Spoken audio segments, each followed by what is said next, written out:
Okay दोस्तों, next question देखते हैं क्या है। मेरे पास एक सिलेंडर है, उसके साथ एक हॉराइजॉन्टल थ्रेड लगा हुआ है और वो थ्रेड दूसरी तरफ मास स्मॉल m से लगा हुआ है। This is rough surface incline. ये वाला जो एंगल है वो एंगल है मेरा थीटा। ठीक है, तो सवाल ये है m का वैल्यू क्या होना चाहिए और मिनिमम वैल्यू ऑफ म्यू क्या होना चाहिए जो कि यहां पर इक्विलिब्रियम सेट हो सके। अच्छा, ऑब्वियसली बात है, इक्विलिब्रियम है तो यहां पर धागे का टेंशन अगर मैं T बोलूं, T मेरा mg के इक्वल होगा और वही टेंशन यहां पर डेफिनेटली मेरा सिलेंडर पे भी लगने वाला है। ठीक है, सो मैं अगर इस सिलेंडर का फ्री बॉडी डायग्राम ड्रॉ करूं,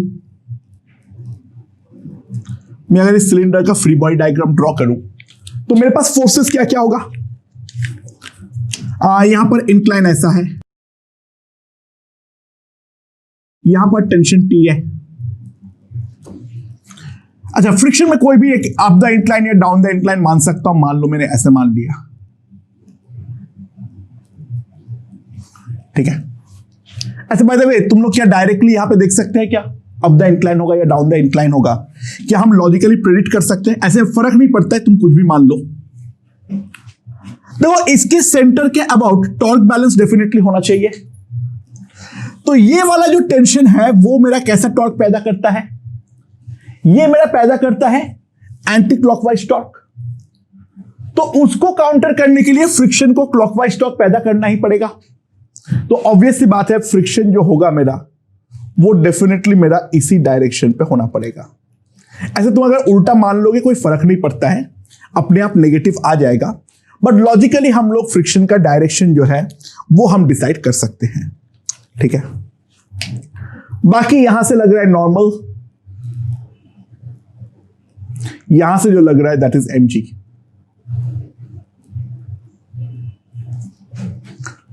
और लिमिटिंग केस के लिए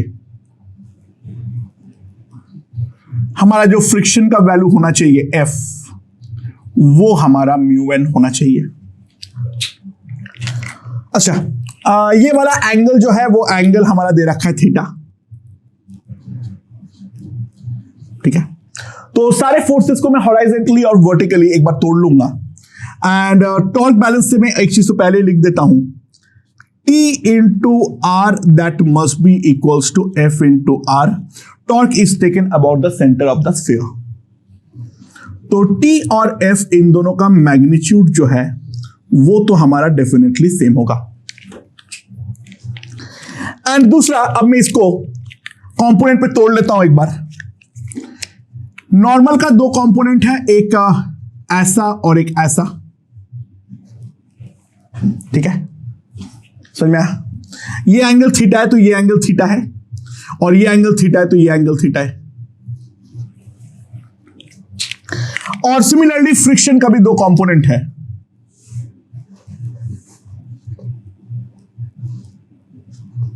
लाइक दिस एंड दिस। ये एंगल थीटा है तो ये वाला एंगल थीटा है। सो अगर मैं हॉराइजॉन्टल पे फोर्स को देखूं तो F cos theta plus T sin T is equals to N sin theta. ये मेरा हॉराइजॉन्टल फोर्स बैलेंस है। ठीक है, सॉरी ये स्मॉल mg नहीं है, ये कैपिटल mg है, सॉरी। T जो है वो मेरा स्मॉल mg है। ठीक है, और अगर मैं वर्टिकल फोर्स बैलेंस करूं तो N cos theta plus F sin theta that must be equals to mg। ये है मेरा रिलेशन। ठीक है, right, okay. So now let's see, यहां से मैं क्या लिख सकता हूं? चलो सॉरी, यहां से मैं क्या लिख सकता हूं पहले बताओ। F μn है तो N cos theta plus μn sin theta that is equals to mg।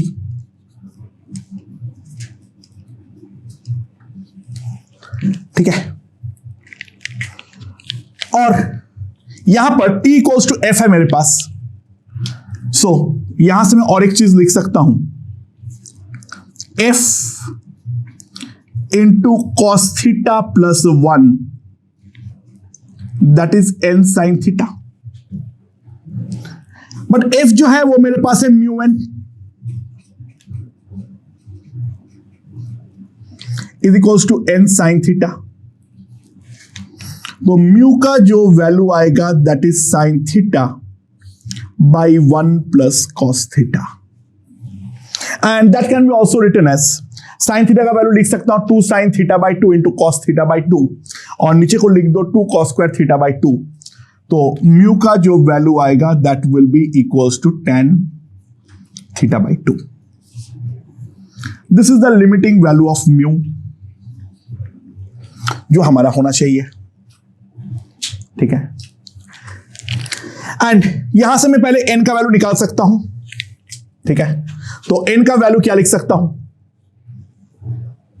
Capital mg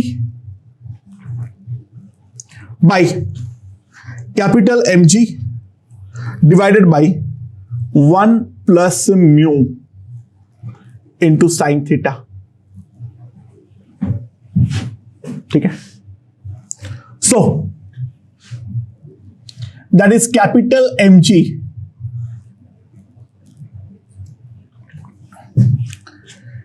mu का वैल्यू है tan थीटा बाई 2, तो यहां पे हमारे पास हो जाएगा 2 cos square 2 sine square theta by 2। Mu का वैल्यू अगर tan थीटा बाई 2 पुट करूंगा तो cos थीटा बाई 2 कौन हो जाएगा, तो 1 plus 2 sine square theta by 2 ये हमारे पास आ जाएगा।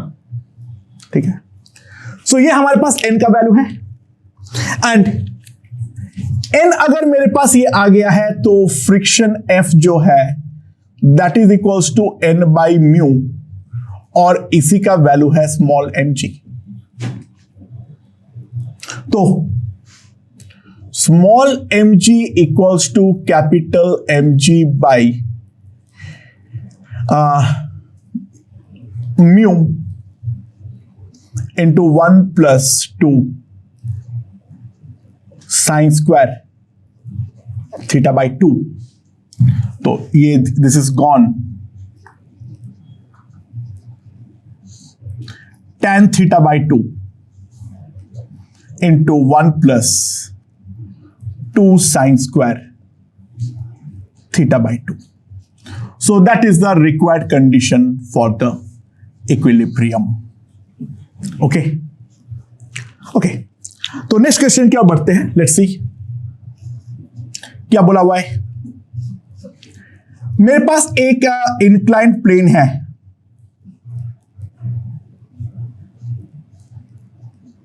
Eight an angle of theta. इसके ऊपर एक सिलेंडर रखा हुआ है। ठीक है, और इसके ऊपर एक हॉराइजेंटल रॉड है something like this. Coefficient of friction यहां पर भी म्यू है, और कोएफिशिएंट ऑफ फ्रिक्शन यहां पर भी म्यू है। ठीक है, कोएफिशिएंट ऑफ फ्रिक्शन दोनों तरफ म्यू है, एक रॉड यहां पर रेस्ट पे है, राइट। ये वाला जो रॉड है इसका लेंथ है, अब इसका मास जो है वो है स्मॉल m। ठीक है, और यहां पर हमारे पास क्या है, ये वाला जो मास है दैट इज कैपिटल M। ठीक है, दोनों को इक्वल ले लो, चलो कैलकुलेशन थोड़ा आसान रहेगा। Okay, find mu minimum for equilibrium. Okay, तो अब इसका हम लोग सॉल्व करना देखते हैं। तो सबसे पहले ये वाला रॉड का फ्री बॉडी डायग्राम देख लो।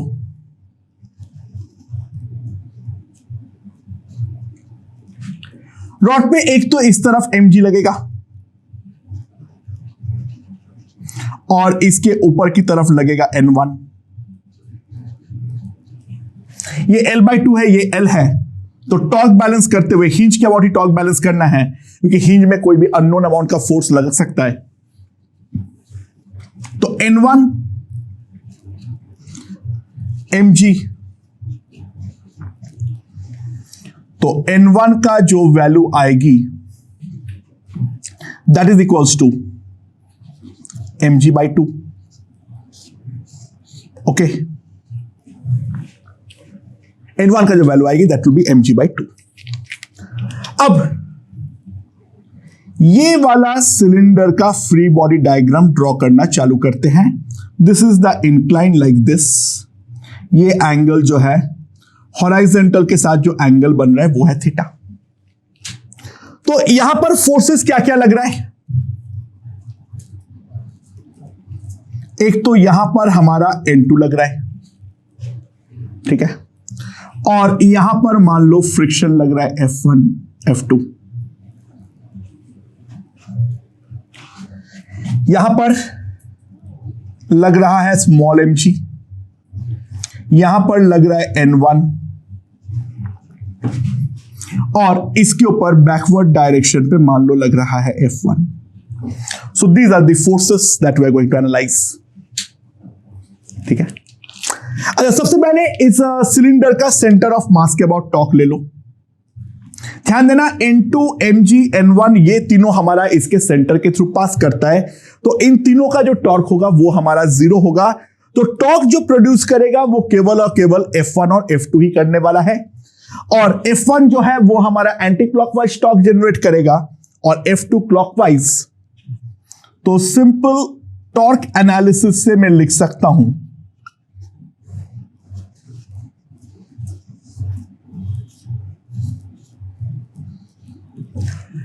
F1 is equals to F2. That's the first relation that we can write. ठीक है, right. Now अगला सोचो इसका अगर मैं फोर्स इक्वेशन बनाने का कोशिश करूंगा तो मुझे हॉराइजेंटल और वर्टिकल पे बनानी पड़ेगी। तो मैं रिजॉल्व करना चाहूंगा F2 को और साथ में N2 को। ये एंगल थीटा है तो ये एंगल थीटा है, और ये एंगल थीटा है, ये 90 माइनस थीटा है, 90 माइनस थीटा। ठीक है, तो ये कितना हो जाएगा? Angle theta. तो अगर मैं हॉराइजेंटल अब फोर्स बैलेंस करूं तो मैं क्या लिख सकता हूं? N2 into sine theta. ठीक है, is equals to F1 plus F2 into cos theta. यहां पर मैं ये लिख सकता हूं। अच्छा, और वर्टिकल फोर्स बैलेंस करते हुए मैं क्या लिख सकता हूं? N2 into cos theta plus F2 into sine theta, that is equals to N1 plus mg। ये मैं एक रिलेशन लिख सकता हूं। ठीक है, राइट। अच्छा, बाय द वे F1 का जो वैल्यू है, F1 का वैल्यू कितना आ जाएगा? F1 का वैल्यू कितना आ जाएगा? Mu into N1 limiting case के लिए, सो that is mu into mg/2। तो F1 और F2 हमारा इक्वल है, तो वो हमारा F2 का भी वैल्यू है, राइट। चलो चालू करते हैं। अच्छा, यहां से मैं लिख सकता हूं N2 साइन थीटा। अच्छा, F1 की जगह पर मैं सिंपली F2 लिख सकता हूं, that is F2 into 1 plus cos theta. Okay, तो मैं अगर इसको सॉल्व करता हूं तो ध्यान दो, हमारे पास क्या आ जाएगा? हमारे पास N2 का वैल्यू जो है that will come out to be equals to F2 1 plus cos theta by sine theta. So into cos theta, तो मेरे पास क्या आएगा F2 1 plus cos theta by sine theta into cos theta plus sine theta N1 plus mg, that is equals to 3mg by 2, right. So यहां से मेरे पास condition आएगा क्या, cos theta plus cos square theta plus sign square theta by sine theta, that is equals to 3mg by 2। ये आ जाएगा मेरे पास।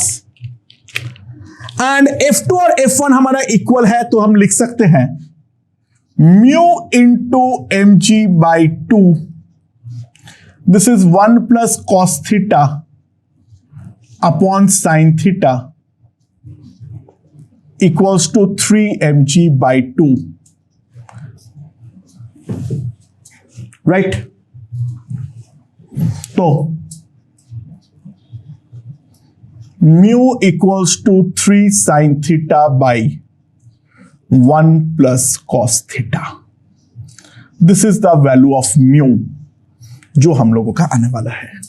This is the minimum value of mu जो होना पड़ेगा, जिसका यहां पर इक्विलिब्रियम सेट होने के लिए मिनिमम रिक्वायरमेंट है। अच्छा ध्यान देना, इक्विलिब्रियम डिस्टर्ब होने पर ये वाले पॉइंट पे स्लिपिंग होना कंपलसरी है, बट ये वाला पॉइंट पे स्लिपिंग होना कंपलसरी नहीं है। मतलब लिमिटिंग केस में मैं ये तो लिख सकता हूं F1 is equals to mu N1, but ध्यान देना एक इंपॉर्टेंट बात, हमारा F2 जो है that is not equals to mu N2। नीचे वाला पॉइंट पे स्लिपिंग बिना डिस्टर्ब होते हुए भी हमारा इक्विलिब्रियम डिस्टर्ब हो सकता है। लोएस्ट मोस्ट पॉइंट पे कहीं पर भी ये चीज जरूरी नहीं है जो हमारा स्लिपिंग हो, हां बट इक्विलिब्रियम डिस्टर्ब होगा, टॉप मोस्ट पॉइंट पे स्लिपिंग होगा ही होगा, क्योंकि इसके अलोंग जो है ये सिलेंडर हमारा रोल नहीं कर सकता है। ओके ओके दोस्तों, तो इक्विलिब्रियम के रिगार्डिंग लास्ट क्वेश्चन देखते हैं। अब मेरा एक इंक्लाइन है जो यहां पर बनाता है एंगल 60 डिग्री। मेरे पास एक का स्पूल है ऐसे, जिसका इनर रेडियस है स्मॉल r और आउटर रेडियस है कैपिटल R। ये दिया हुआ है जो small r by capital R, that is equals to half. मैं हॉरिजॉन्टली एक फोर्स अप्लाई कर रहा हूं F, ठीक है, और इसका मास वगैरह जो भी मानना है मान लेना, ठीक है। ये वाला सिस्टम हमारा इक्विलिब्रियम में है, तो find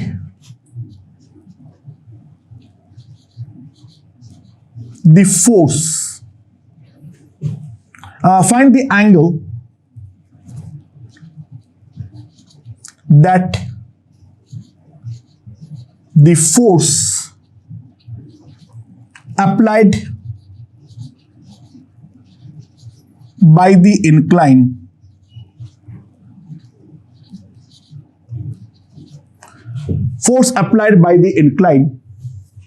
on this spool makes with the vertical।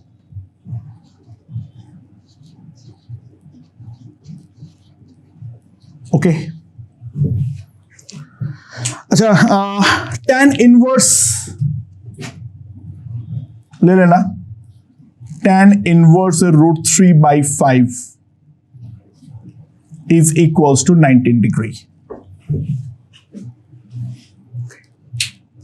चलो इसके ऊपर फोर्स एनालिसिस करते हैं, क्या क्या फोर्स लग रहा है। ऑब्वियसली यहां पर एक नॉर्मल लग रहा है, इसके सेंटर से एक mg लग रहा है, और इसके ऊपर एक फ्रिक्शन लग रहा है। ठीक है। नाउ सबसे पहले सेंटर के अबाउट टॉर्क बैलेंस। सेंटर के अबाउट दो ही फोर्स टॉर्क लगा सकता है, एक है हमारा कैपिटल एफ और दूसरा है मेरा फ्रिक्शन। सो ऑब्वियस सी बात है, capital F into small r equals to small f into capital R. Now capital R जो है वो मेरा है 2 स्मॉल आर, तो मैं लिख सकता हूं capital F equals to 2 small F. ये मेरा पहला रिलेशन है, वो लिख सकता हूं। And now the force balance. Obvious सी बात है, मुझे नॉर्मल को कंपोनेंट पे रिजॉल्व करना पड़ेगा और फ्रिक्शन को भी कंपोनेंट पे रिजॉल्व करना पड़ेगा। ठीक है। ये वाला एंगल वापस 60 डिग्री है, ये वाला एंगल वापस 60 डिग्री है, और नॉर्मल का जो है मैं यहां पर अगर मैं रिजॉल्व करूं, ये 60 है तो 30 है, तो ये हमारा 60 डिग्री है। अच्छा, तो मैं यहां पर क्या लिख सकता हूं हॉराइजॉन्टल फोर्स बैलेंस से? Capital F plus small f cos 60 degree, ठीक है, that is equals to N sine 60 degree.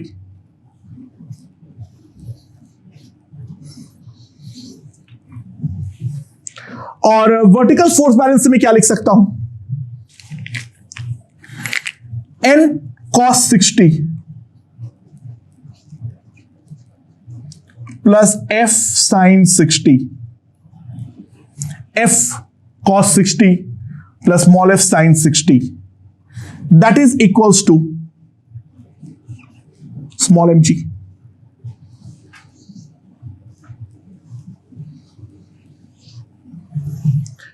ये दोनों मैं लिख सकता हूं equation, right. And now we have to solve. अच्छा, क्या आएगा मेरे पास? कैपिटल एफ और इसमें अगर मैं रिलेशन बना लेता हूं, कैपिटल एफ इसमें, तो small f into 2 plus cos 60 capital N into √3/2, तो ये हो जाएगा मेरा 5/2। तो f का जो वैल्यू है that will come out to be equals to n into √3/5।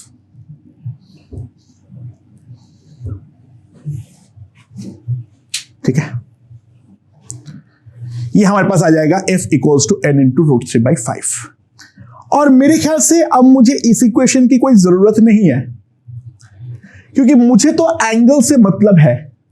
तो अगर मैं ध्यान दूं, यह है मेरा इंक्लाइन, इस पर दो फोर्सेस लग रहा है, एक हमारा N और एक हमारा F, जो कि है हमारा √3n/5।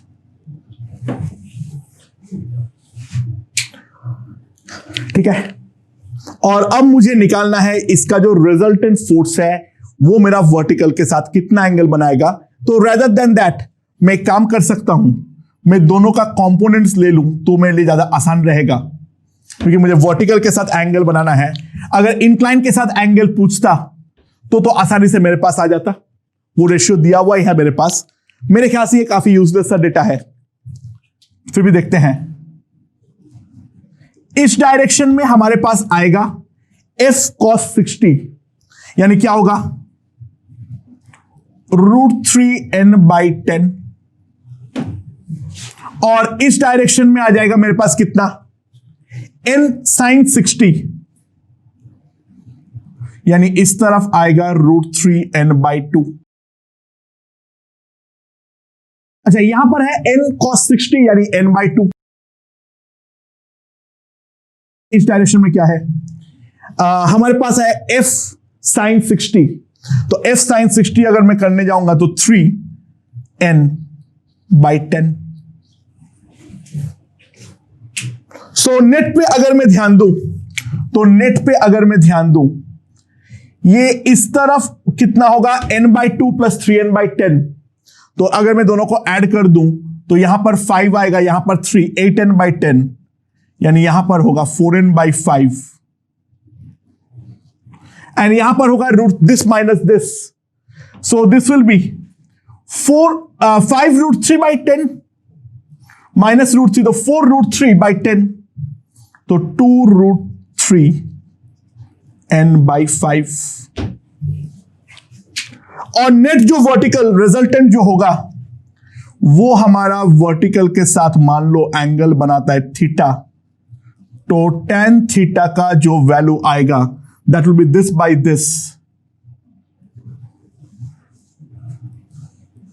तो tan थीटा मेरे पास आ जाएगा √3/2।